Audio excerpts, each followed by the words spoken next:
Good morning, students. I welcome you all to the online video classes. So, the topic that we are going to discuss in political science today is the Indian Parliament.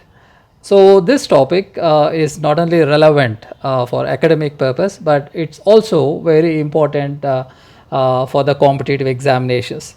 So, for that reason, in detail, we will study about this particular topic.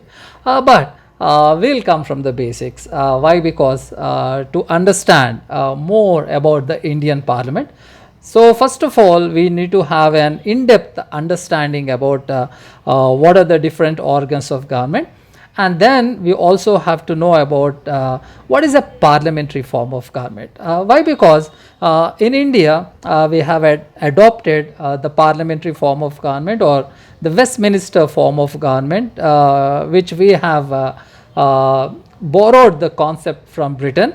So for that reason, we need to have a proper understanding about the parliamentary form of government. And also, we'll discuss about what are the differences between the parliamentary form of government that we adopt in India, and also the features of presidential form of government. So first of all, coming to the three organs of government, we know right from the beginning, we have been studying that every government will consist of three organs. One is the legislative body, the second one is the executive, and the third one is the judiciary. So we also know what are the functions that are performed by the three organs of government. Regarding these three organs of government, we get more understanding in the classical theory of separation of powers, which was explained by Montesquieu.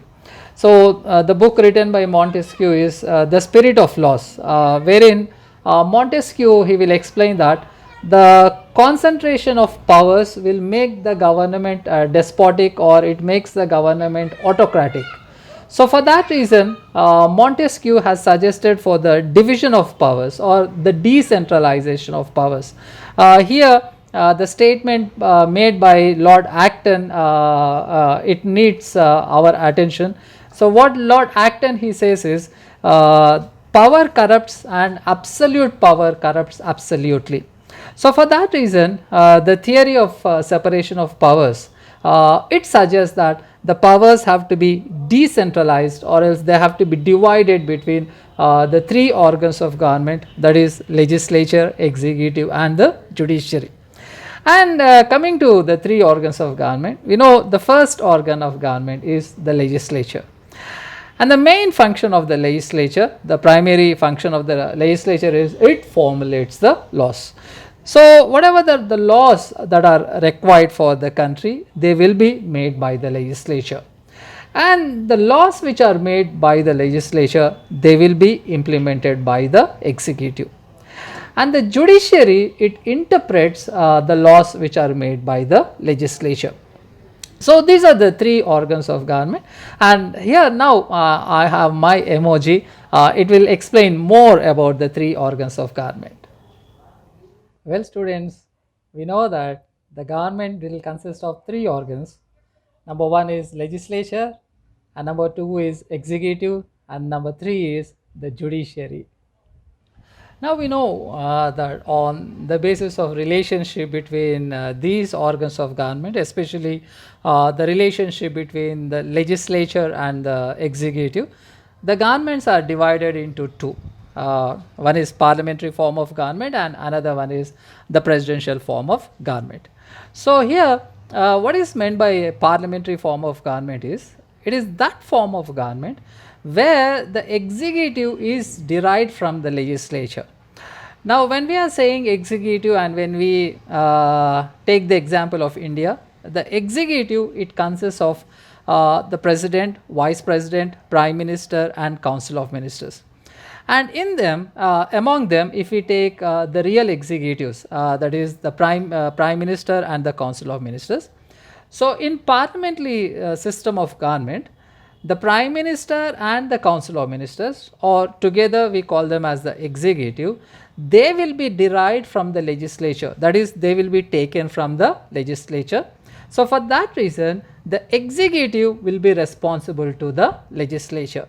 So, when India got independence and the framers of Indian constitution, they were writing the Indian constitution, there were two questions in front of the framers of the Indian constitution.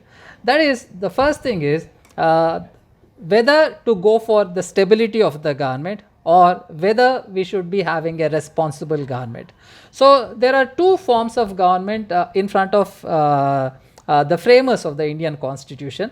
One form of government is providing the security or stability to the government, and the second system is providing a responsible government. So, the government that provides the stability is the presidential form of government, and the government that is responsible to the legislature is the parliamentary form of government. So, out of these two, if taking into consideration about the political system in India, taking into consideration the political awareness that the Indians had during the time of independence. So, the framers of Indian constitution, they thought that it is better to have a responsible form of government in India. So, that was the main reason because of which the parliamentary form of government is adopted in India. And the second reason we already know, that is because India was under the control of British for more than 250 years, and because they have adopted number of institutions of parliamentary system in India, and we got accustomed or we got used to parliamentary form of government. So, for that reason, after we got independence, India has adopted a parliamentary form of government. So, the basic feature of parliamentary form of government is it is a responsible government. So, in this government we find that the executive, that is the Prime Minister and Council of Ministers, they are taken from the legislature and they will be responsible to the legislature. So, to be responsible means to be answerable, that is whatever the decisions which are taken by the Prime Minister and the Council of Ministers, so they are answerable to the legislature. So, the second thing is in parliamentary form of government, what we find is the government will continue in power as long as it has the confidence in the legislature, as long as it has the confidence of the legislature. So, when it loses the confidence of the legislature, the government will lose its power. So, for that reason, in parliamentary form of government in India, though the tenure of the government is 5 years, so the government, we cannot say it continues always for 5 years. It continues in power as long as it will exert, as long as it has the confidence within confidence of the parliament, and especially it should have the confidence of the Lok Sabha. So, this is called as the parliamentary form of government. And coming to the presidential form of government, which is adopted in countries like America. So, there you find there is no relationship between legislature, executive and judiciary. So, the classical theory of separation of powers is according to its definition is adopted in America. So, in presidential form of government, what we find is the executive is not taken from the legislature. The executive is not derived from the legislature. So, for that reason, the executive will not be responsible to the legislature. So, one important feature that we find in presidential form of government is in presidential form of government, the government will be having a fixed tenure, especially if we take in America, the tenure of government is 4 years. So, in countries having a presidential form of government, the legislature has no authority to remove the executive from power unless and until it is approved by the constitution under the rare and the rarest of circumstances. So, in presidential form of government, we find normally the government will be having a fixed tenure. So, coming to India, in India we have adopted a parliamentary form of government. And coming to different variants of parliamentary form of government, here we find we can say there are 3 variants of parliamentary form of government, and one is like the constitutional monarchy, and the second one is the parliamentary republics, and the third one is parliamentary republics where the head of the government and head of the state will be the same person. So, though different countries have adopted a parliamentary form of government, the way the parliamentary form of government is adopted in all the countries, it is not the same. Like in few countries, the parliamentary one variant of parliamentary form of government is the constitutional monarchy. This we find in countries like Thailand, United Kingdom, Denmark, Sweden and Japan, where the head of the state is still the monarchy. So, this is called as the constitutional monarchy. And the second variant of parliamentary form of government is like the parliamentary republics. So, where the head of the state is the elected representative. So, like we find this system in Ireland, in Germany, in India, and even in our own country, that is in India and also in Italy. And there are few countries where parliamentary republic system is adopted, but in those countries where the head of the state and the head of the government is the same.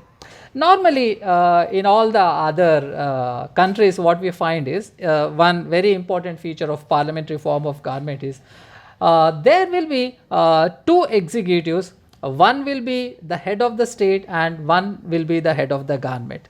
Like in India, we can find the president is the head of the state and the prime minister is the head of the government. In Britain, the queen or the monarch is the head of the state and the prime minister is the head of the government. So, but in few countries, though they have adopted the parliamentary form of government, in those countries there will be only one person who will be acting as the head of the state and also as the head of the government. This we find in African countries like Botswana, South Africa, in Suriname. So, in these countries we find this variant of parliamentary form of government. And we can see that in different parts of the world, parliamentary form of government is prevalent. Like especially if we take in Europe, among the 50 sovereign countries of Europe, 32 countries are adopting the parliamentary form of government. And even if we take the Caribbean states, among the 13 Caribbean states, 10 of the Caribbean states they have adopted the parliamentary form of government. And not only that, even among the Commonwealth countries also, most of the Commonwealth countries they have adopted the parliamentary form of government, or we can call it as the Westminster system of government. So, why India has adopted a parliamentary form of government? So, we already discussed about this. Why? Because we were under the control of the British, and we know Britain is the mother of parliamentary form of government. And before we got independence, there were many laws which were passed by the British government, like the Government of India Act 1909, Government of India Act 1919, Government of India Act 1935, where many institutions of parliamentary form of government or parliamentary system have been adopted in India. So, for that reason, because we are used to parliamentary form of government, after we got independence, we have adopted a parliamentary form of government. And the second reason was when we have to select out of these two, when we have to select one out of the two, that is, one is stability and another one is a responsible government. So, the framers of Indian Constitution thought it is better to have a responsible government in India, to have a responsible government and also a government which will be accountable. So, for that reason, the parliamentary form of government is adopted in India. Now, after discussing about the features of the federal form of government, and after we have discussed that the framers of Indian Constitution they have adopted a parliamentary form of government in India. Now we have to understand what is the difference between the federal form of government which is adopted in Britain and the federal form of government that we have adopted in India. So, when the system of government has to be established in India, The framers of the Indian constitution, they have borrowed, or else they have taken idea, the concept from both the British system of governance and also the American system of governance. So in Britain, where there is parliamentary form of government, here we find there is a fusion of powers. So in parliamentary system, we know there will be a relationship between the executive and the legislature. Why? Because the executive is derived from the legislature, and the members of the executive, they are also the members of the legislature. So in parliamentary system, we find the fusion of powers. But whereas in America, where there is a presidential form of government, we find there is a separation of powers. So there is a complete separation between separation of powers between legislature, executive, and judiciary. Moreover, from America, we have borrowed the concept of a federal form of government. So, for that reason, in India, the parliamentary system is a fusion of the system of Britain, or also we have taken the few concepts from the presidential form of government. Like if we take in Britain, we know the parliament's will is supreme. The parliament is a sovereign body.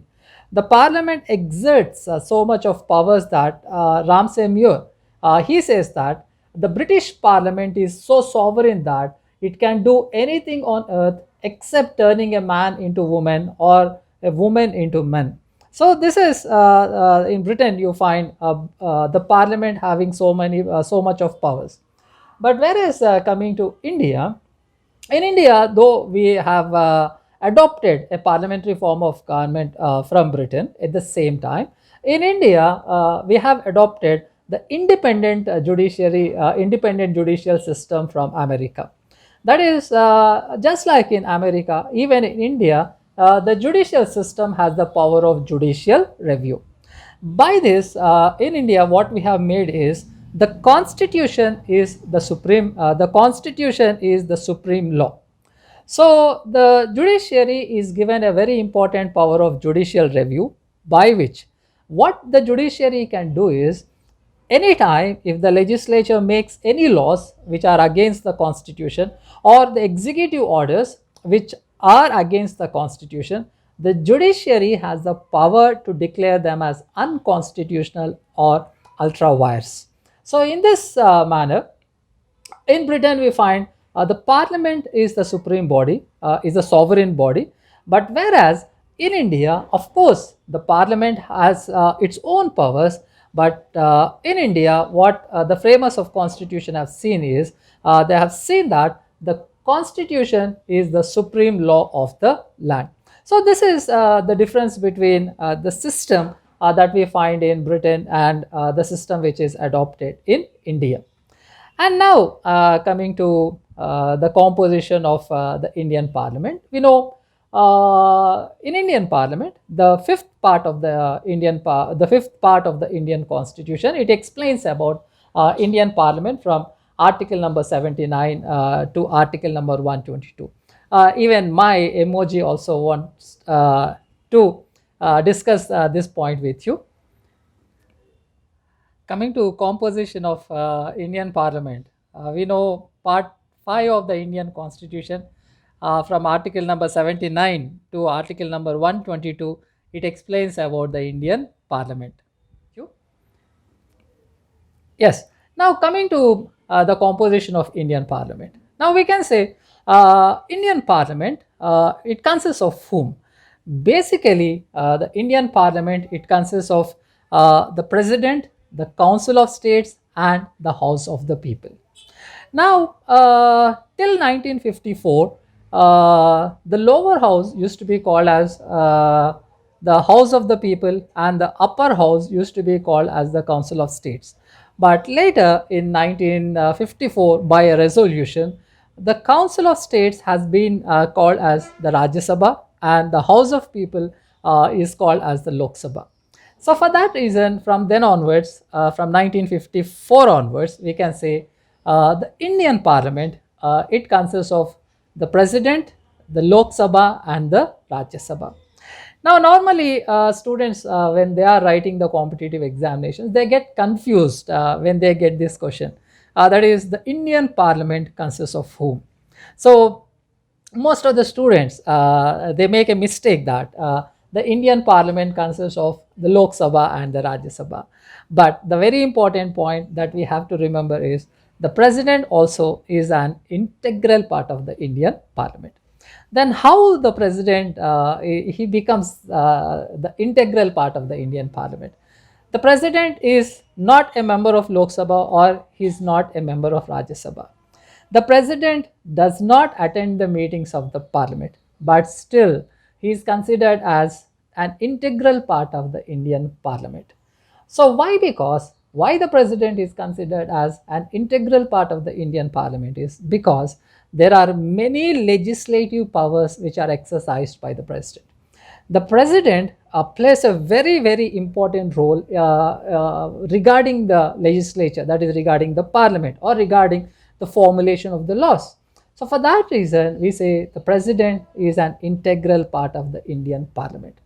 Now, what is the role that is played by the president in the parliament? What we can say is, every bill which is passed by the parliament, every bill which is passed by both Lok Sabha and Rajya Sabha, every bill becomes an act only after the approval of the president. So, without the approval of the president, the legislative process will not come to an end. So, every bill which is passed by the parliament, that becomes an act only after the approval of the president. In the same manner, the president also has many other functions related to the parliament. That is, the president has the power to summon the Indian parliament. He has the power to prorogue the Indian parliament, and not only that, the president even has the power to dissolve the Lok Sabha. The president has no power to dissolve the Rajya Sabha. Why? Because Rajya Sabha is a permanent house. Why Rajya Sabha is a permanent house? In the later topics we are going to discuss. But the president has the power to dissolve the Lok Sabha. And not only that, when the parliament is not in session, the president has the power to issue the ordinance. So in this manner, because the president is performing so many of the legislative functions, so for that reason, the president is considered as an integral part of the parliament. And we know in India, the framers of the Indian constitution, they have adopted a bicameral legislature. But of course, when compared to Britain, in Britain, bicameral legislature is something different. In Britain, the upper house, it is considered as the House of the Lords. So it represents the monarchy. So in Britain, the upper house, it doesn't consist of the representatives of the states. But whereas in India, because we have adopted a federal system of government, so for that reason, we have an upper house, and upper house is created to provide representation to both the states and also to the union territories. So we have a bicameral legislature. Why? Because we have a federal system of government in India. So the Lok Sabha, which is also called as a House of People, the Lok Sabha will represent the people. It consists of the representatives of the people elected from the whole country. And Rajya Sabha, it represents the states and also the union territories. So as we have discussed just now, from 1954 onwards, this nomenclature of Lok Sabha and Rajya Sabha has come into existence. Now coming to the upper house of the parliament, we'll discuss about the composition of Rajya Sabha. So we know Rajya Sabha basically it consists of the representatives of the states and also the representatives of the union territories. So Rajya Sabha, it represents the interests of the states. So according to the constitution, the maximum strength of Rajya Sabha is 250, and out of 250, 238 they are indirectly elected by the state legislative assemblies. So this point we have to remember. So from where 238 members are elected is, the 238 members, they are elected by the state legislative assemblies. So, by what method they are elected? How the members of Rajya Sabha are elected is they are elected indirectly. They are not elected directly by the people, but they are elected indirectly by the people by a system which is called as the proportional representation by means of single transferable vote. So, we have to remember that this is the system, that is proportional representation and single transferable vote.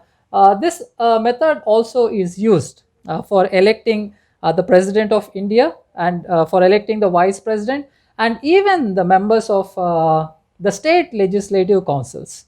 So, for that reason, we should have a proper knowledge about what is the meaning of proportional representation. So, that also we will be discussing in this class. So, out of the total 250 members of Rajya Sabha, 238 members are indirectly elected by the state legislative assemblies and 12 members are nominated by the president. And coming to who are these 12 members who are nominated by the president, so we find those people who are eminent and who are very proficient in different fields like literature, art, science, and social services.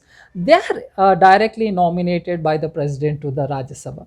So these members, these 12 members, they need not go through the election process. And why these 12 members are directly nominated by the president to the Rajya Sabha is to see that people who are the eminent people who have the knowledge on different subjects like science and arts or literature or social service, their services or their opinions are also important while framing the laws or in the legislative process.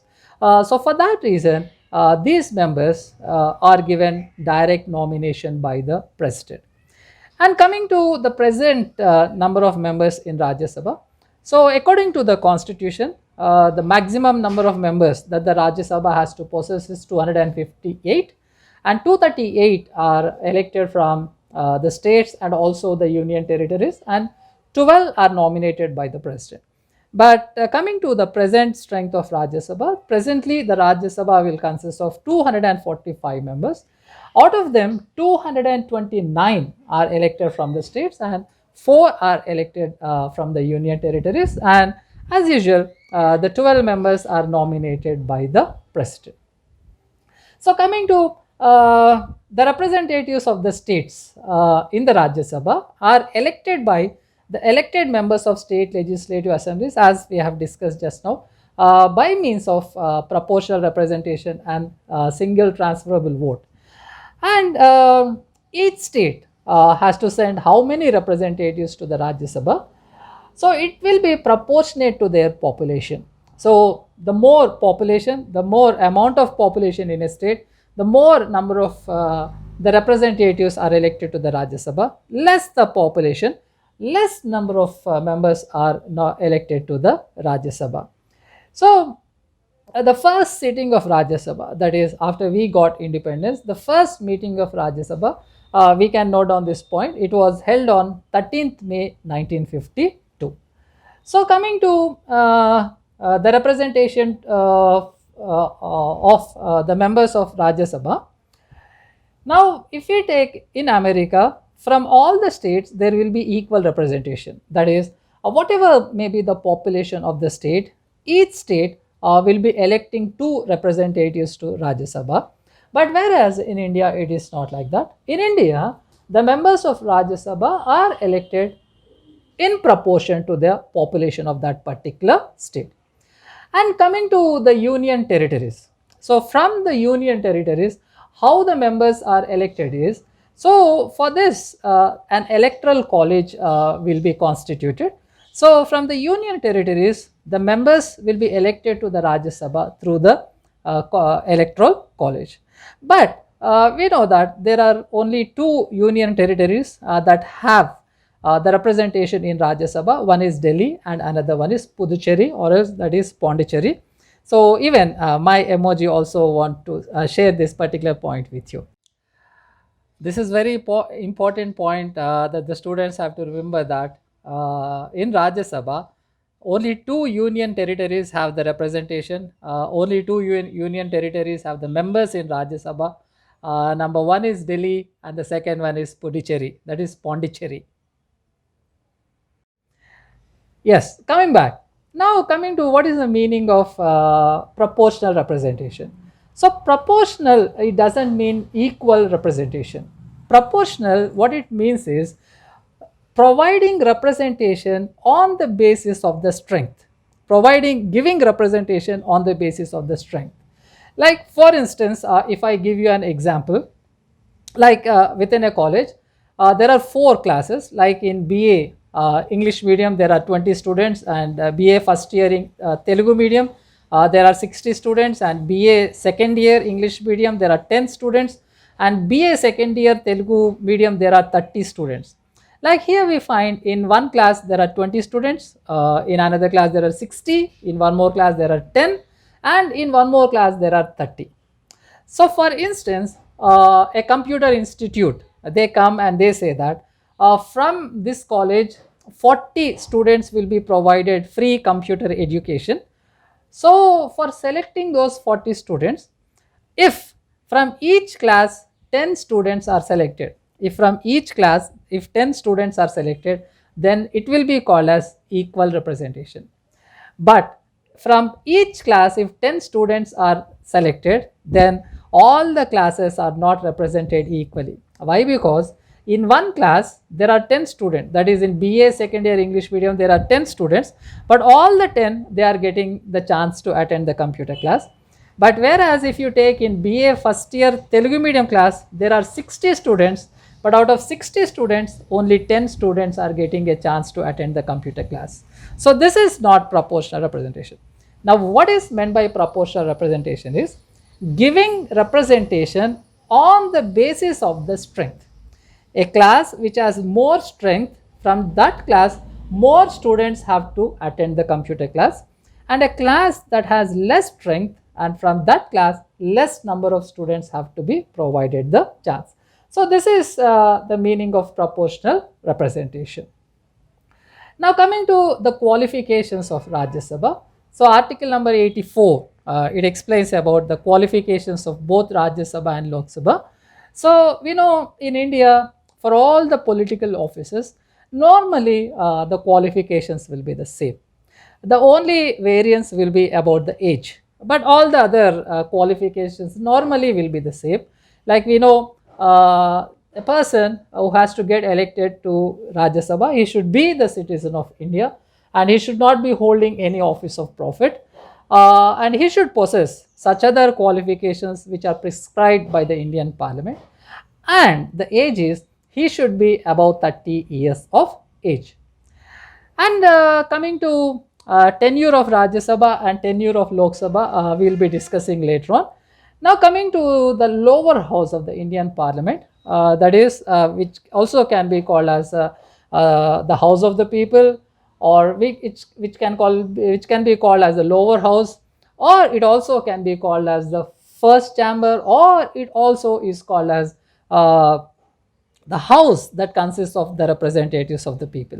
So we know Lok Sabha, or the House of the People, it consists of the representatives of the people who are elected from the whole country. So Lok Sabha, it represents the people, and Rajya Sabha, it represents the states, and it represents the union territories. Now, coming to the composition of Lok Sabha. You know, according to the Indian Constitution, the maximum strength of Lok Sabha is 552, and out of 552, 530 members, they are elected from the states, and 20 are elected from the union territories. And if the Anglo-Indian community is not provided, they do not get the representation in the Lok Sabha, the president can nominate 2 Anglo-Indians directly to the Lok Sabha. But later, in 2019, a very important decision is taken by the Indian Parliament. This is according to the Constitutional Amendment Act of 104. According to this, the provision of nomination of Anglo-Indians has been suspended, has been abolished. And this amendment, or else this law, started coming into existence from January 2020. So the students, you have to remember that presently there is no more representation to Anglo Indians in the Lok Sabha.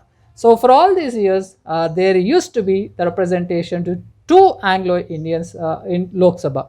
Two Anglo Indians used to be nominated by the president. Now coming to the qualifications to get elected to the Lok Sabha, he should be the citizen of Indian Parliament, as we find for all the political positions. And coming to the age, he should be above 25 years of age, and he must be a voter for from any of the parliamentary constituency in India.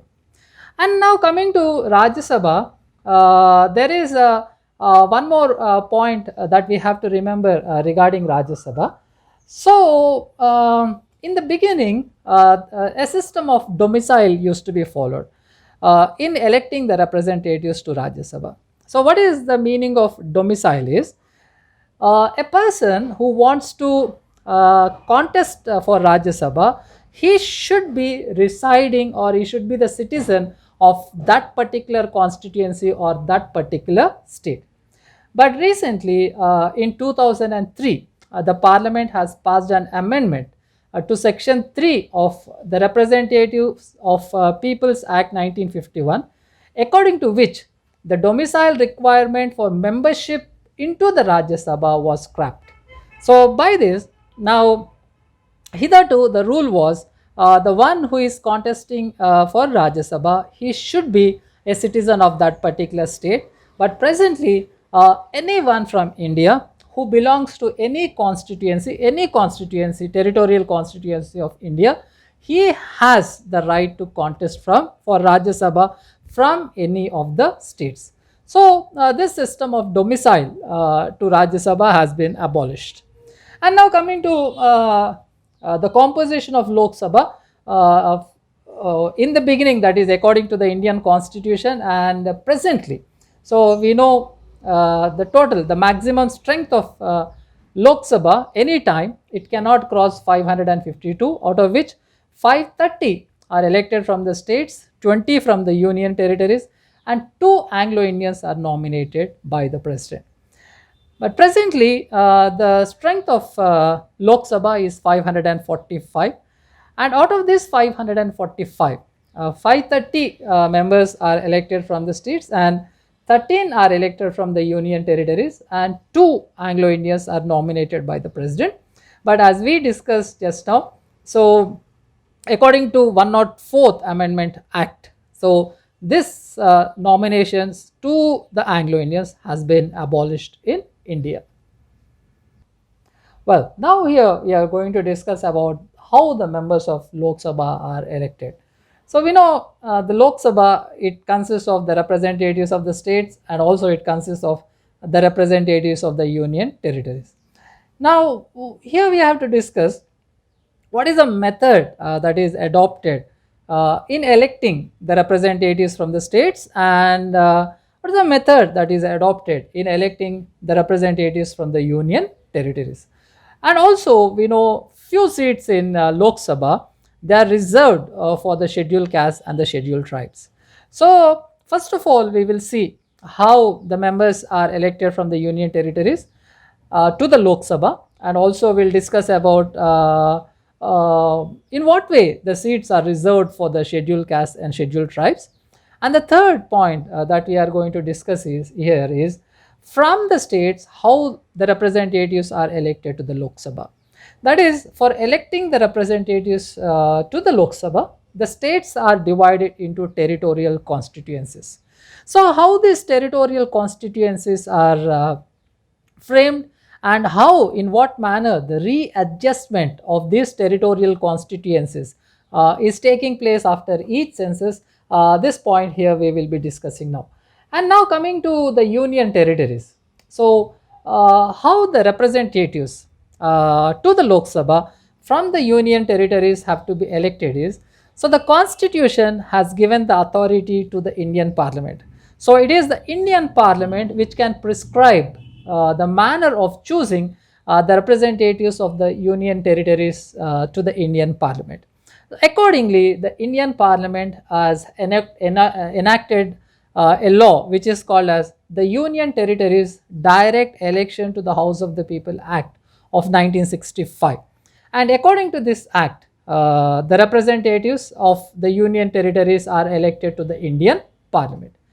And now coming to what are the seats which are reserved for the scheduled castes and the scheduled tribes? We know in the Lok Sabha, out of the total number of seats, 131 seats are reserved. That is, it comes up to around 24.3%. So 24.3% of the seats are reserved for the scheduled castes and the scheduled tribes.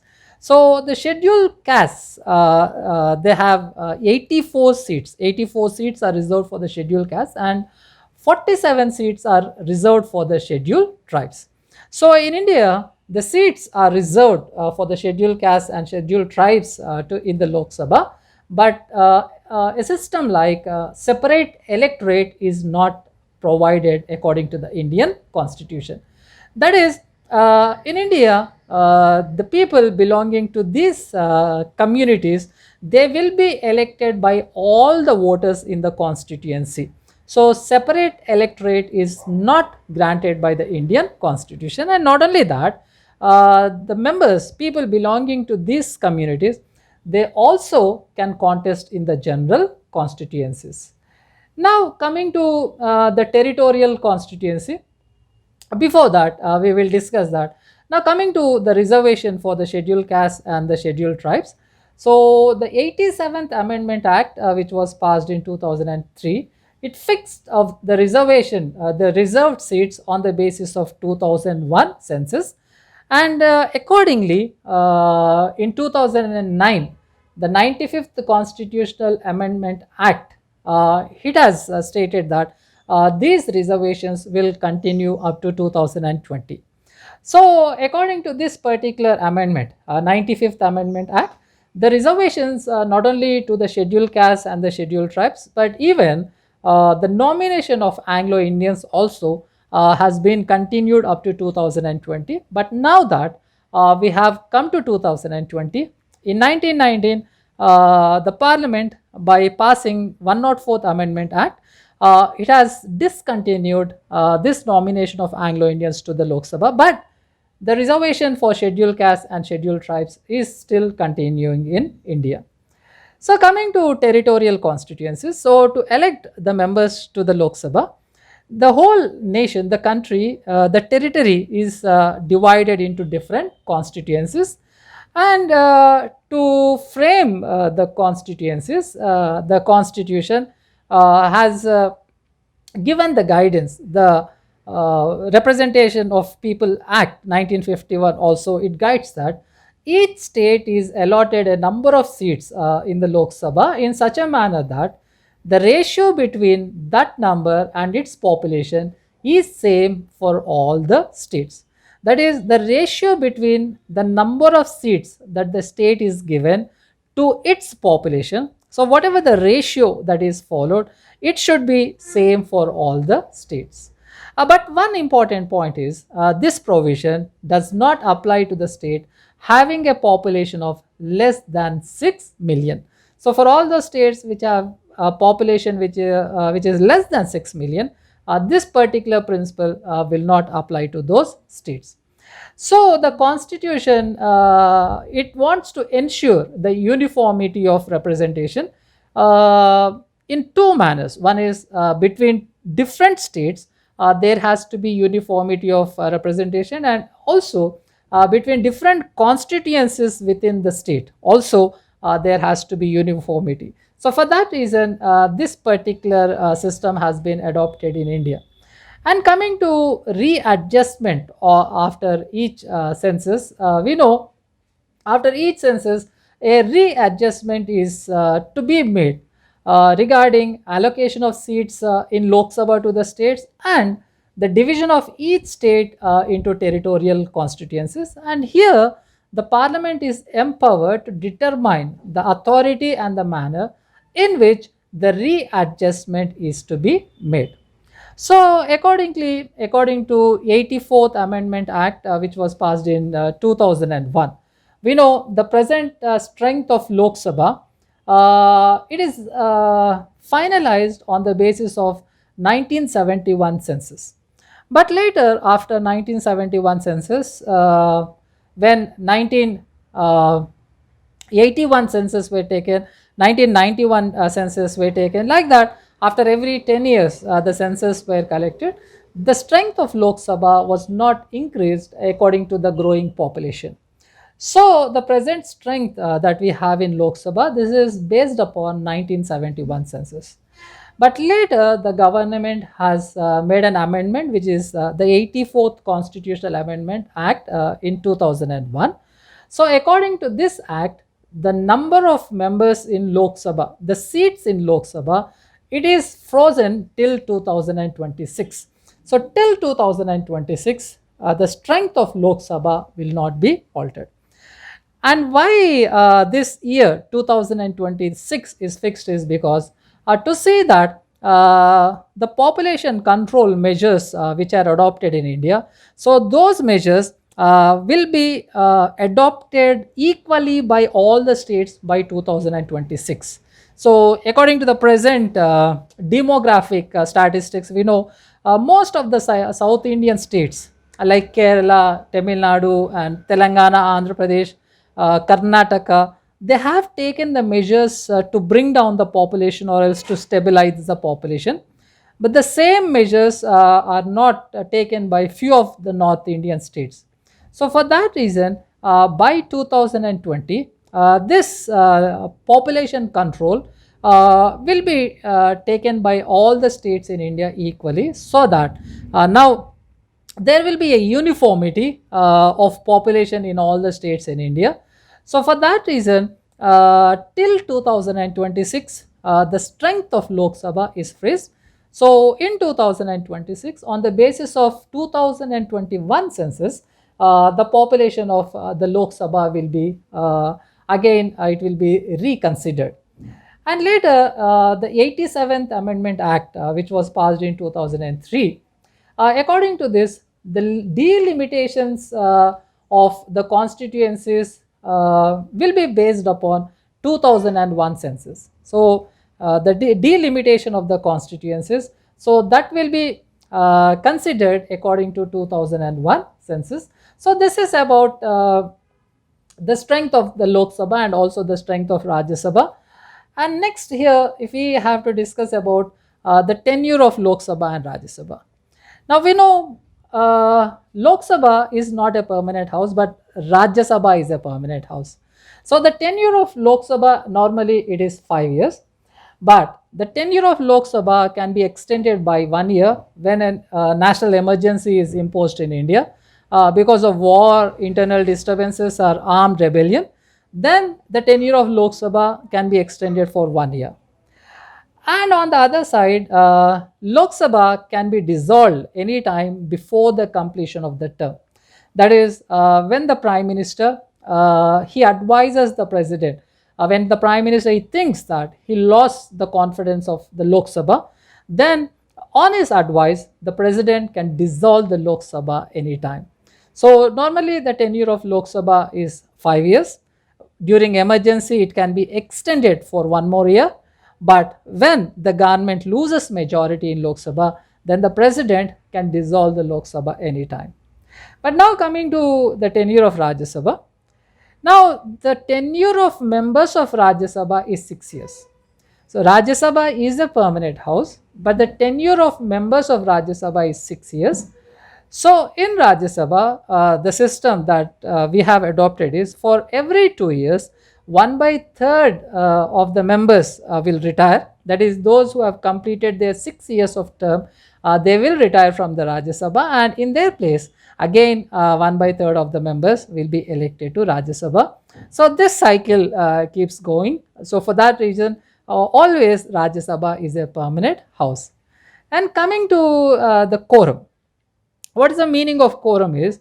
Quorum is nothing but the minimum number of members to be present any day to conduct the meetings of Lok Sabha and Rajya Sabha. And this minimum number of members is, or else the quorum is, it is 1 by 10th of the total membership. So only when 1 by 10th of the total membership of either Lok Sabha or Rajya Sabha are present, so then only the meetings of Lok Sabha or Rajya Sabha will be started. Otherwise, that will be postponed by the speaker for some other day. So this is about the quorum. And now coming to the sessions of Lok Sabha and Rajya Sabha. So according to the Indian constitution, within an year, how many times the meetings of Lok Sabha have to be conducted? So regarding this, what the constitution it says is, between the two sessions of the Lok Sabha, there should not be a gap of more than 6 months. So with this statement of the constitution, we can say that according to the Indian constitution, within an year, the Lok Sabha meetings have to be conducted at least twice. At least twice the meetings of Lok Sabha have to be conducted. But normally, the practice, the tradition that we follow in India is, so the Lok Sabha meetings are sometimes conducted thrice or even more than 3 times. Like we have winter session, monsoon session, the budget session, something like that. So this is about the sessions of the Indian Parliament. So here we discussed about the composition of the Indian Parliament. So we discussed about what is the meaning of parliamentary form of government. Then we discussed about why in India the parliamentary form of government is adopted. We also discussed about the composition of Rajya Sabha and composition of Lok Sabha. So here we finished about the composition of Indian Parliament.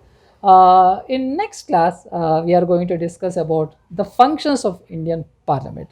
So for today, so the functions of Indian Parliament in next class we are going to discuss. Till that time, stay home and stay safe.